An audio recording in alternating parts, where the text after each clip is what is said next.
कई चुनावों के बाद राजधानी दिल्ली में मायावती की बहुजन समाज पार्टी बीएसपी इस बार पूरे दमखम के साथ चुनावी मैदान में उतरी है। बीएसपी ने सभी 7 सीटों पर अपने प्रत्याशी उतारे हैं, तो वहीं दक्षिण दिल्ली लोकसभा से बीएसपी ने अब्दुल बसीत को चुनावी मैदान में उतारा है। ऐसे में आप कांग्रेस गठबंधन व भाजपा के वोट में सेंध लगने की संभावना बढ़ गई है।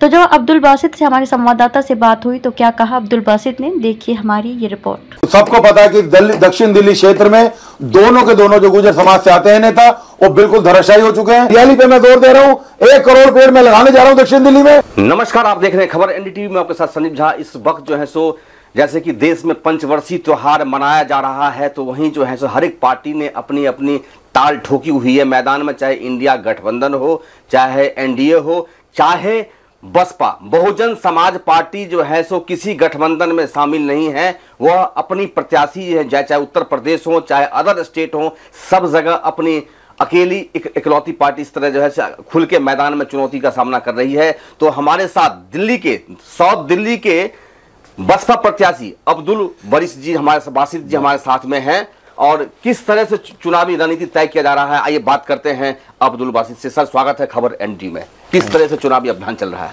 देखिए, पहले दिन से ही जिस दिन से मेरा टिकट मैडम ने फाइनल किया था, बहन जी मायावती जी ने जो मुझ पर एक बहुत बड़ा सत्कार किया और बहुजन समाज पार्टी के लोगों ने जो मुझे प्यार दिया, उसी दिन से रात दिन मेरा पूरा कैडर वोट जो है, जो दलित समाज के जो प्रताड़ित वर्ग है, खासकर झुग्गी झोपड़ियों में गरीब गुरबा दिल्ली शहर अर्बन गरीब जितना भी है, सब लोग मेरे साथ लगे हुए हैं और उनका प्यार मुझे भरपूर और बहुत मिल रहा है।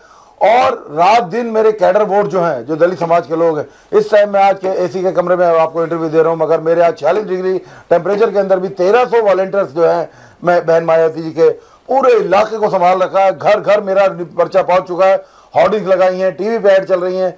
तो ये सब बहुत बहुत मजबूती के साथ मैं चुनाव लड़ रहा हूँ। और दूसरी बात ये है कि जो यहाँ के जो लोकल जो विधायक है, जहाँ जिस धरती पर हम बैठे हैं, माननीय सही राम जी हो या माननीय रामवीर सिंह बिदुड़ी हो, ये दोनों के दोनों अंदर से दो है, आपस में इनकी दोनों का जो मनोबल है वो पूरा बुरी तरीके टूट चुका है। और बहन मायावती जी की जो सीट है, ये बहन मायावती जी की एक झोली में जा रही है। और दक्षिण दिल्ली का जो लोकसभा क्षेत्र है, इसको पहले दिन से चमकाने का काम मेरी जिम्मेदारी होगी। सर, इंडिया गठबंधन से हट करके जो है सो बहन मायावती जी जो है चुनाव लड़ रहे हैं, कितनी मजबूती की तरह उत्तर प्रदेश हो चाहे अदर स्टेट में, किस तरह से उनकी मजबूती आपको दिखाई दे रही है? देखिए, वो तो पहले चरण से ही जाहिर हो गया था कि बहन मायावती जी की जो पहले चरण में जो 94 सीटों पर शुरू में चुनाव हुआ, उसमें भी हमारे बहुत बड़े बड़े धुरंधर काफी अच्छे मतों से जीत के आ रहे हैं। दूसरे चरण में भी यही हुआ, तीसरे चरण में भी हुआ, आज 5वें चरण का मतदान होने जा रहा है। और हमारी मजबूती दिन पर दिन बढ़ती जा रही है। जो यूपी में, मध्य प्रदेश में, आंध्रा में, केरला में, जहां जहां भी हम लोग लड़ रहे हैं, बहुत मजबूती जीत के आ रहे हैं। इस बार बहन मायावती जी प्रधानमंत्री की सबसे ऊंची दावेदार होंगी। चाहे वो इंडिया गठबंधन चले, पूरी इंडिया में जो चल रहा है वो चल रहा है, मगर दिल्ली में जो गठबंधन हुआ है वो केवल ठग गठबंधन है। कांग्रेस यहाँ ठगी गई है। कांग्रेस का वोटर भी दर दर भटक रहा है कि हम किसे वोट दें, क्योंकि वो नहीं चाहता कि आम आदमी को हमारा एक भी वोट जाए। तो इस प्रकार से जो भी कांग्रेस का वोट है, सब बहुजन समाज पार्टी को डलने जा रहा है दिल्ली में, और बहन मायावती जी के हाथ को मजबूत करने जा रहे हैं और प्रधानमंत्री बनाने जा रहे हैं। सर, बसपा सुप्रीमो मायावती जब उत्तर प्रदेश की मुख्यमंत्री थी,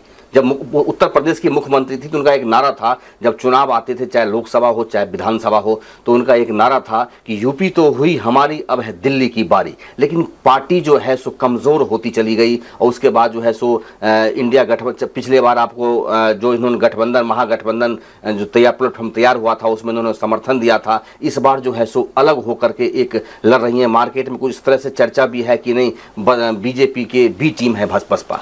देखिए, कोई बी टीम नहीं, कोई सी टीम नहीं। हमारा जो कैडर है, हमारा जो आधार है वोटों का, एक गरीब गुरबा देश का जो वंचित समाज है, चाहे वो दलित समाज हो, चाहे मुस्लिम समाज हो, कुर्मी समाज हो, यादव समाज हो, अहीर हो, 50% वोट तो सिर्फ हमारा और दोनों का ही मिलाकर है। और उसके अलावा ओबीसी वोट अगर मिलाए तो सबसे ज्यादा वोट देश में अगर किसी का है तो बहुजन समाज पार्टी का है। तो बहुजन समाज पार्टी किसी की ए बी टीम नहीं। हाँ, ये जरूर है कि हमारे ही गुटों, हमारी पार्टियों से बनकर, हमारी फैक्ट्रियों से नेता बनकर और दूसरी बड़ी बड़ी पार्टियों में जाकर मिल गए हैं। वो उनका अपना इंडिविजुअल मामला है, इस पर हम कोई कमिट नहीं करते। हमसे बड़ी पार्टी देश में कोई नहीं है। आज हम पूरे 543 सीटों पर अपने चुनाव लड़ा रहे हैं और बड़ी से बड़ी पार्टियां जो अपने आप को भाजपा बड़ी पार्टी बताती है, आज 4 साल से 10 साल से उनके बिहाव, हमारी पार्टियां 100 साल की पुरानी है। चाहे पामसेफ हो, चाहे बीडीएफ हो, चाहे काशीराम जी ने जो हमारी बहुजन समाज पार्टी खड़ी हो, ये बहुत पुराने संगठन है, मजबूत संगठन है। हम एडीएम नहीं, हम इंडिपेंडेंट अपनी मजबूत पार्टी हैं।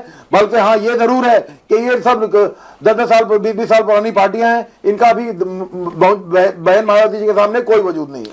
सर, अब कल जो है सो दिल्ली के मुख्यमंत्री अरविंद केजरीवाल जी का आधा दर्जन विधानसभा में कल जनसभा था, और आज जो है सो क्या नाम है, दक्षिण दिल्ली में संगम विहार इलाके में जो है सो अमित शाह जी आ रहे हैं। इस तरह से चुनावी अभियान चलाया जा रहा है। आपके तरफ से सीनियर लीडर का जनसभा कब है और कौन आ रहे हैं? देखिए, हमारी सीनियर लीडर, हमारी 14 किलोमीटर की परमिशन हमने 21 तारीख की ली हुई है, यानी कल की। देखिए, सबको पता है कि दक्षिण दिल्ली क्षेत्र में दोनों के दोनों जो गुर्जर समाज से आते हैं नेता, वो बिल्कुल धराशायी हो चुके हैं। इसलिए रात दिन केजरीवाल तो सो भी यहीं रहा है दक्षिण दिल्ली में रात को। और रही बात अमित शाह जी की, अमित शाह जी को सोचना चाहिए कि इतने बड़े, अगर आप अपने आप को इतना बड़ा लीडर समझते हैं तो एक छोटी सी संगम विहार कॉलोनी में आपको क्यों सभा करनी पड़ रही? इसकी वजह यही है कि बहन मायावती जी का शेर यहाँ बहुत मजबूती से दहाड़ रहा है।